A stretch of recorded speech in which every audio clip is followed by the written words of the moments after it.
Do you have some rack mount equipment that's really just kind of stashed away in a corner somewhere, maybe hidden in a box? You can't really put it to use because it's too much of a pain to dig out? I know I do. I want to build a really simple rack mount box that I can mount some gear in, have it sitting on my desktop. It's easily accessible, always connected, and it's going to come in really handy. We're going to build that cool box right now. I'm Jeff, and you're watching Home Built Workshop.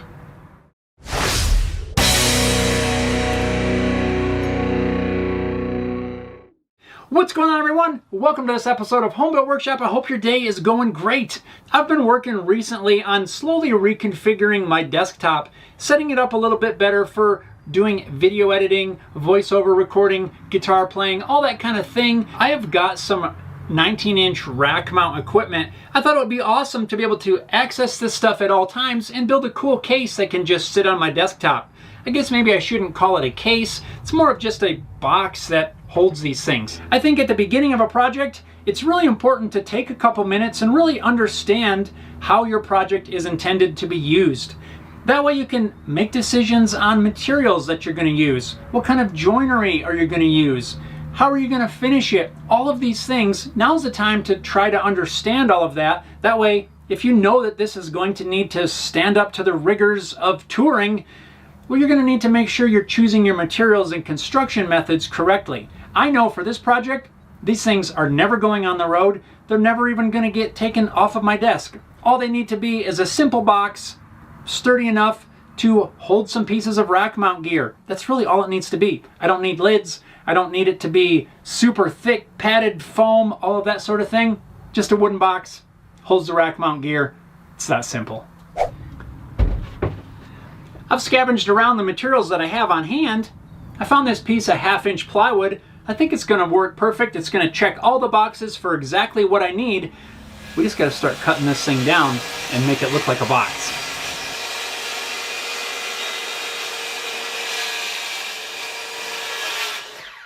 To cut these pieces out, I'm going to use my CNC machine, but don't feel like that you can't make a project like this just because you don't have a CNC machine. What we're going to be making are called box joints. They're very similar to a finger joint, except the slots and the notches are much bigger. It's really easy to cut out on a table saw. You would just use maybe a cross-cut sled and you would cut away the material on alternating sides so that the box joints fit together. Really easy to do on a table saw, so just don't feel like you can't make something like this because you don't have a CNC. Let's load up this piece.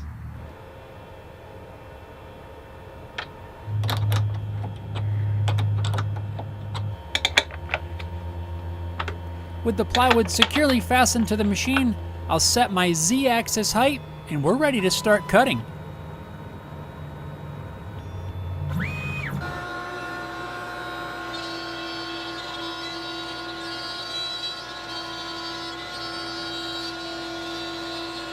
Now, if you're going to use a sled on your table saw to cut box joints, most likely you're going to get nice, crisp, square corners. But when you're using a CNC machine, there's something we need to do a little bit different in the design process to make sure that our corners fit together. Let's jump into my CAD program for just a second, and I'll try to demonstrate what I'm talking about and show you how I dealt with this issue. If we look at our model, let's zoom in here, and you can look at the corners, and you can see that it's square right here. In a table saw, you're going to get a nice square corner. But a CNC machine uses a rounded bit, so there's no way that you're going to get a square corner right here. It's going to be slightly rounded. Now, one thing you could do after the fact would be to just knock this corner off of this piece using a chisel, maybe after it's done cutting it out. But to make that process a little bit simpler, let's jump over here to where I've laid out the pieces for the machine to cut out. We'll zoom into the sketch, and you can see what I've drawn in here is a little relief cut, or what some call a dog bone corner. Basically what that's going to do is the bit's going to come in and it's going to cut just a little recess right here. That's going to open up this area right here and allow the corner of our mating piece to fit right in place. So if we zoom into our final piece, this is exactly what the machine is going to cut. I've made this little recess the same diameter as my bit, which in my case is an 1/8 inch bit. So it's going to cut this profile right here, then it's going to make this little notch, which once we assemble the mating piece, it's going to fit nice and square. We'll just have this tiny little recess here, which really isn't going to affect the piece at all. Here's that little dog bone piece that I'm talking about. You can see how it makes just that little notch in there, which is going to allow everything to fit tight once we assemble this. While you and I were chatting about dog bones, the machine's been hard at work and is now done cutting out our pieces.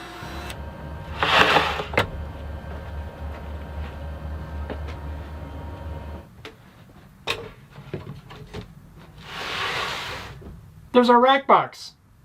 Well, at least the makings of one anyway. In order to keep these pieces from coming loose on the machine, I added some tabs to keep the main pieces attached to the waste material. To separate the final pieces, I'm just using a utility knife to cut through those tabs. I made sure to keep the tabs thin enough so that I could easily cut this stuff away. I could just pop them out of there, but there's a very, very thin veneer on this plywood and I'm trying not to damage it. All right. I always like the outline that some of these parts make. It's kind of cool. Some of the areas where the tabs were have a little bit of material sticking out yet, so I'll just use a little bit of 220 sandpaper and smooth up all of the edges. I'm trying to be extremely careful when sanding this because I found out the hard way that this veneer is really splintery. Yeah, it hurts. With the edges lightly cleaned up, what's stopping us from just slapping some glue on there, clamping this thing up? Well, you may have noticed, this is pre-finished plywood. If we just add some glue here, the glue's not going to bond to the wood because the finish is going to inhibit it. And the box joints, really, no matter what way we look at it, is going to be at least one finished side of plywood against bare wood. We're not going to get a very good glue joint. I did experiment with sanding the finish off to get down to bare wood, but the veneer is so thin, I sanded through it instantly. So I have to get a little bit creative with our gluing. These two panels are going to get glued together like this to reinforce the glue joints on these three tongues, I guess you'd call it. I'm going to use some dowels that go up into this plywood. That way when we glue it up, at least if it doesn't bond to this plywood, the dowels are going to hold everything together. Since it's going to be a little bit tricky to drill a dowel centered here and centered here, voila, enter 3D printed drill guide. This guy will fit on the ends of these tongues. Then I can use the drill press to drill a very shallow hole in this piece, and then I can use it on the ends here to mark where I need to drill the holes down into this end.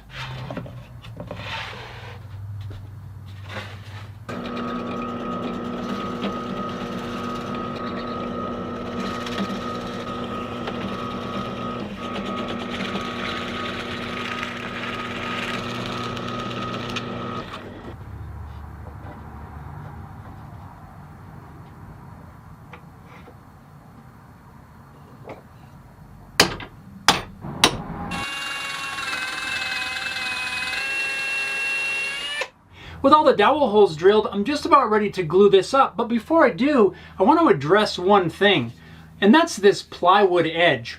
Now this is not a high quality birch plywood, so there are a few voids and gaps in here, and I don't want those to be visible once we get this little box complete. I've got some strips of maple here that I made up a while back with the intent on using it for binding and purfling for guitar projects, but I think I can use a few pieces of this as kind of an edge banding to cover up this plywood edge. After cutting the piece to length, I'll just add some glue and tape it in place with some painter's tape. I'm using the edge of my tabletop to keep one side aligned perfectly with the edge of the plywood.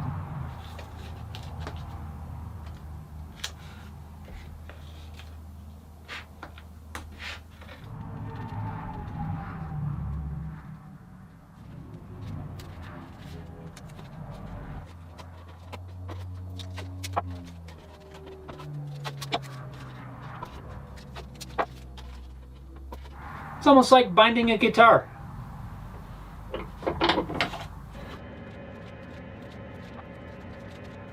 Once the glue is dried, I'll use a combination of my homemade finger planes and a block plane to flush up the edge of the banding.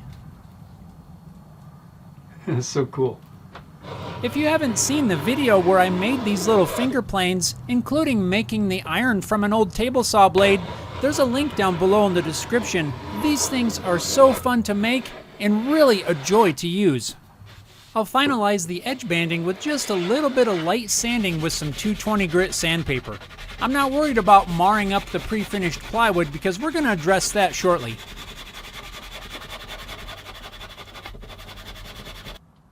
I'll flush up the ends of the edge banding just by paring it flush with a chisel. So I've got everything laid out here. I've already kind of worked through my process, how I'm going to clamp this up. I've also cut a bunch of little tiny dowel pieces. We'll stick those in all those dowel holes to help hold everything together. All we're missing is some glue.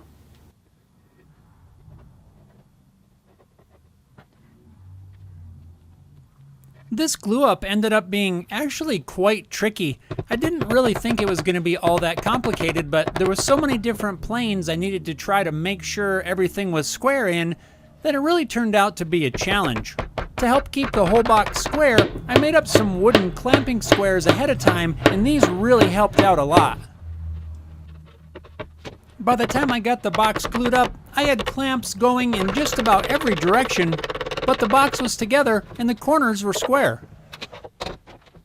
That's kind of a mess of clamps. Let's let that dry for a little while. Once the glue had dried, I decided to give the outside of this just a light sanding with some 320 grit sandpaper. I'm not trying to sand really down to the wood because I'm afraid I'll sand through the veneer. I really just want to remove a few scratches that I'd put in the finish that's on the plywood.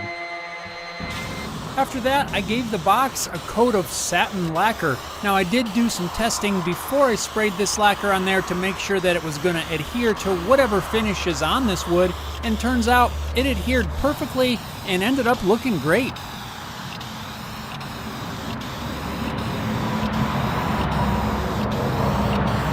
Now since I used lacquer on the outside of this box, it's not really going to take all that long to dry, but while it does, I want to get prepared to mount these rack rails in the box.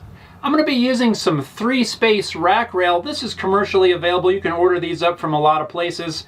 You just use some screws to attach the rack rail. There's a whole bunch of different mounting holes in here. I'm going to be using some of these to attach these rails to the inside of the boxes.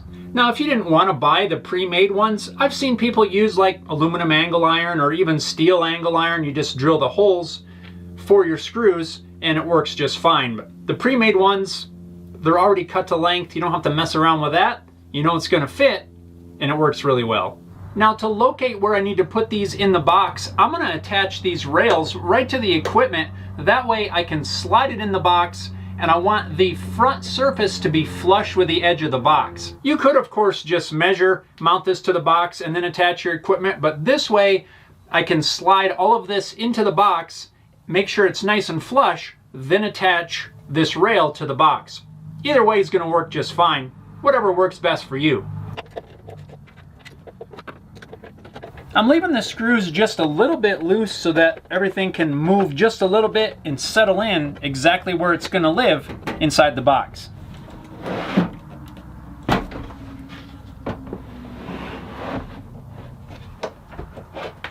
Once I get everything aligned exactly how I want it, I'm going to remove one of these pieces of gear. I'll lightly clamp the rails to the side of the box. Once they're held in place with the clamps, I'll remove the other piece, and then I can use some short screws to secure the rails to the box. One of the trickier parts of using this 1/2-inch plywood was finding screws small enough that I could attach these rails securely. I found these little 1/2-inch screws. The length of the screw combined with the bracket makes it just long enough to where it doesn't go through and poke out the outside of the box.